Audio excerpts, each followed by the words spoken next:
അപ്പോൾ പുതിയൊരു മാസം തുടങ്ങിയിട്ടുണ്ട്. ഫെബ്രുവരി 1 ഞാൻ ടാർഗറ്റ് 250 രൂപ അടിച്ചിട്ടുണ്ടായിരുന്നു.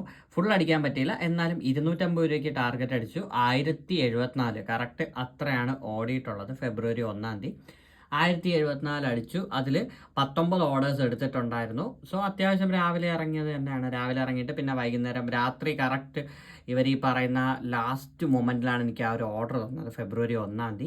സോ ഇനി ഫെബ്രുവരി 2 ഞാൻ ഇറങ്ങി. 2 19 ഓർഡർ തന്നെയാണ് എടുത്തത്. ഫെബ്രുവരി 2 19 ഓർഡർ എന്ന് പറയുമ്പോഴത്തേക്കും 2 എന്ന് പറയുന്നത് ഞായറാഴ്ച ആയതുകൊണ്ട് പേയ്മെൻറ്റ് കൂടുതലായി.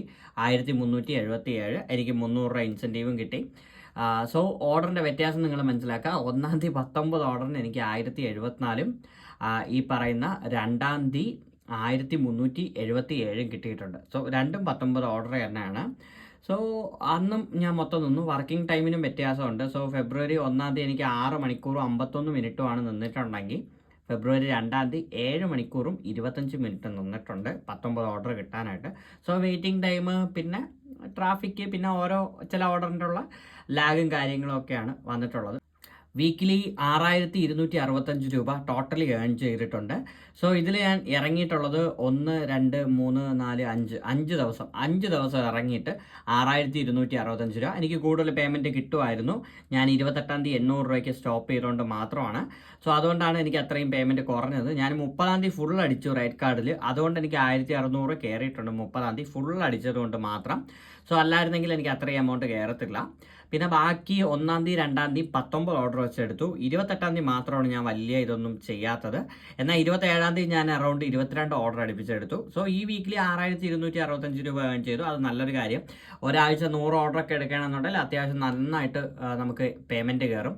ഒരു 7000 രൂപയൊക്കെ അടുപ്പിച്ച് നമുക്ക് ഉറപ്പായിട്ടും പേയ്മെൻറ്റ് കയറും. ഒരാഴ്ച കറക്റ്റ് 100 ഓർഡറൊക്കെ എടുത്ത് പോകുകയാണെന്നുണ്ടെങ്കിൽ എനിക്ക് ഇൻസെൻറ്റീവ് 1600 ഓർഡർ ഏണിങ്സ് 4500 സോ ഒന്ന് കണക്കൂട്ടി നോക്കാം. എനിക്ക് ഇൻസെൻറ്റീവ് 1600 ആയിട്ടുള്ളൂ. ഇത് 2000 രൂപ അടുപ്പിച്ച് ഇൻസെൻറ്റീവ് വരാനുള്ളതാണ്. കാരണം ഈ ചൊവ്വാഴ്ചയും പിന്നെ എല്ലാ ദിവസവും ഞാൻ ഫുൾ അടിച്ചിട്ടില്ല. സോ ഈ ഒരു പ്ലാൻ അനുസരിച്ചിട്ട് പോകാനാണ് എൻ്റെ ഒരു ഇത്. എന്ന് വെച്ചാൽ ഒരാഴ്ചയിൽ 2 ദിവസം ലീവ് എടുക്കുക, ബാക്കി എല്ലാ ദിവസവും പോവുക. സോ അതൊരു ആ ഒരു ലെവലിലേക്ക്, കാരണം അല്ലെങ്കിൽ ബാക്ക് പെയിനും എല്ലാം വരും. സോ അതുകൊണ്ട് അങ്ങനെ ഒരു പ്ലാനിൽ ഓടാമെന്നാണ് വിചാരിക്കുന്നത്. സോ ഇത് വീക്കിലിയാണ് നമുക്ക് നോക്കാൻ പറ്റുന്നത്. മന്ത്ലി നമുക്ക് നോക്കാൻ പറ്റില്ല. കാരണം മന്ത്ലി എന്ന് പറയുന്നത് ഫെബ്രുവരി ഇപ്പോൾ 2 വരെ ആയിട്ടുള്ളൂ. സോ മന്ത്ലി വരുമ്പോഴത്തേക്കും നമുക്ക് ടോട്ടൽ എമൗണ്ട് നമുക്ക് നോക്കാം. മന്ത്ലി വരുമ്പോൾ 2498 രൂപ മാത്രമേ മന്ത്ലി ആയിട്ടുള്ളൂ.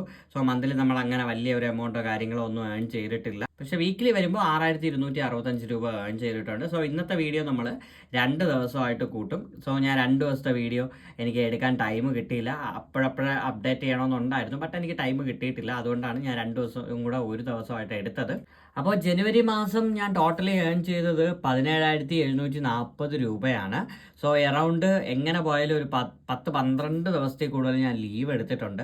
12-13 ദിവസം ലീവ് എടുത്തിട്ട് 17,000 രൂപ ഏൺ ചെയ്യാന്ന് പറയുന്നത് ചെറിയൊരു കാര്യമൊന്നുമല്ല. അത്യാവശ്യം നല്ലൊരു കാര്യം തന്നെയാണ്. എനിക്ക് ഫുള്ള് ഇറങ്ങാൻ പറ്റിയിട്ടില്ല. മിക്ക സമയത്തും എന്തെങ്കിലും ഒരു കാര്യം പറഞ്ഞ് ഞാൻ ലീവ് എടുക്കും, അല്ലെങ്കിൽ എന്തെങ്കിലും ഒരു ആവശ്യം വന്ന് ഞാൻ ലീവ് എടുക്കും. അങ്ങനെ ഒരു ആവശ്യം വരും. അങ്ങനെ ഒരു പ്രശ്നം വരുന്നത് കൊണ്ടാണ് സത്യം പറഞ്ഞാൽ ഈ സൊമാറ്റോയിൽ പല ആൾക്കാർക്കും ഈ പറയുന്ന വലിയൊരു ഏണിങ്സ് എത്താൻ പറ്റാത്തത്. പിന്നെ ആരായാലും ഒരാഴ്ച ഒരു 3-4 ദിവസം ഇറങ്ങുമ്പോൾ തന്നെ നല്ല രീതിയിൽ ബാക്ക് പെയിൻ വരും, പിന്നെ വണ്ടിക്ക് പണി വരും, പിന്നെ പേഴ്സണൽ ഇഷ്യൂസും കാര്യങ്ങളൊക്കെ വരും. അതുകൊണ്ട് പിന്നെ ഒരാഴ്ചയിൽ 4 ദിവസം ഇറങ്ങുന്നത് തന്നെയാണ് ബെറ്റർ. പക്ഷേ ഈ ഒരു വീക്ക് എന്ന് പറയുമ്പോൾ ഇത് ഞാൻ ഈ വീക്കിലി ഏൺ ചെയ്തത് എറൗണ്ട് കൂടുതലാണ്. അതായത് ലാസ്റ്റ് വീക്ക് നമുക്ക് 31 വരെ ഇവിടെ കൗണ്ട് ചെയ്യുന്നുള്ളൂ. പക്ഷേ നമ്മൾ ഫെബ്രുവരി 1 2 ഏൺ ചെയ്ത എമൗണ്ട് നമുക്കിവിടെ കൂട്ടിയിട്ടില്ല. അതും കൂടെ കൂട്ടുകയാണെന്നുണ്ടെങ്കിൽ അറൗണ്ട് 19,000 രൂപ അടുപ്പിച്ച് വരും. കാരണം ലാസ്റ്റാണ് ഞാൻ ഓടി തുടങ്ങിയത്. ഇതിൽ 13 മുതൽ 19 വരെ ഞാൻ വെറും 2000 രൂപ മാത്രമേ ഏൺ ചെയ്തിട്ടുള്ളൂ. ഈ ആദ്യം ഉള്ള 1 to 5 6 to 12 എന്നൊക്കെ പറഞ്ഞാൽ ഞാൻ കളിച്ച് നിന്ന സമയമാണ് ഈ 20 തൊട്ട് 26. സോ 2-3 ദിവസം മാത്രമാണ് അതൊക്കെ ഇറങ്ങിയിട്ടുള്ളത്. ലാസ്റ്റ് മാത്രമാണ് ഞാൻ സീരിയസ് ആയിട്ട് ഫുൾ ടാർഗറ്റും അടിച്ച് ഏൺ ചെയ്യാൻ തുടങ്ങിയത്. അപ്പോൾ അതുകൊണ്ടാണ് നമുക്ക് ഈ ഒരു എമൗണ്ട് വന്നിട്ടുള്ളത്. സോ എന്തായാലും ഈ ഒരു എമൗണ്ടിൽ ഞാൻ സാറ്റിസ്ഫൈഡ് ആണ്. കാരണം അറൗണ്ട് 12-15 ദിവസം ലീവ് എടുത്തിട്ട് ഈ ഒരു മാസം ഈ ഒരു എമൗണ്ട് ഏൺ ചെയ്തത് എന്തായാലും സാറ്റിസ്ഫൈഡ് ആണ്. ഇനി CNGക്ക് എനിക്ക് എത്ര രൂപ ആയിട്ടുണ്ടെന്ന് ചോദിച്ചു കഴിഞ്ഞാൽ എങ്ങനെ പോലും ഒരു 3000 രൂപ മാക്സിമം. അതിനപ്പുറം ഒന്നും CNGക്ക് എനിക്ക് ആവാൻ ചാൻസ് കുറവാണ്. സോ എന്തായാലും ഞാനൊന്ന് കറക്റ്റ് നോട്ട് ചെയ്ത് വെച്ചിട്ടില്ല. ഇനി ഫെബ്രുവരി മുതൽ ഞാൻ കറക്റ്റായിട്ട് നോട്ട് ചെയ്ത് വെച്ചിട്ട് നമുക്ക് മന്ത്ലി അനാലിസിസ് ചെയ്യാം. ഡെയിലി ഞാൻ എത്ര രൂപയ്ക്ക് CNG അടിച്ചു, ടോട്ടൽ എത്ര ദിവസം ലീവ് എടുത്തു, അത് നമുക്ക് കറക്റ്റായിട്ട് ഫെബ്രുവരിയിൽ നോക്കാം. സോ ടോട്ടൽ എത്ര കറക്റ്റായിട്ട് പോയിട്ടുണ്ട് എല്ലാം നമുക്ക് ഫെബ്രുവരി മാസം നോക്കാം. നിങ്ങൾക്ക് ഈ ഒരു വീഡിയോ ഇഷ്ടപ്പെട്ടിട്ടുണ്ടെങ്കിൽ ചാനലൊന്ന് സപ്പോർട്ട് ചെയ്യുക. അപ്പോൾ നമുക്ക് നാളെ മറ്റൊരു സൊമാറ്റോയുടെ വീഡിയോ ആയിട്ട് കാണും വരെ ബൈ ബൈ.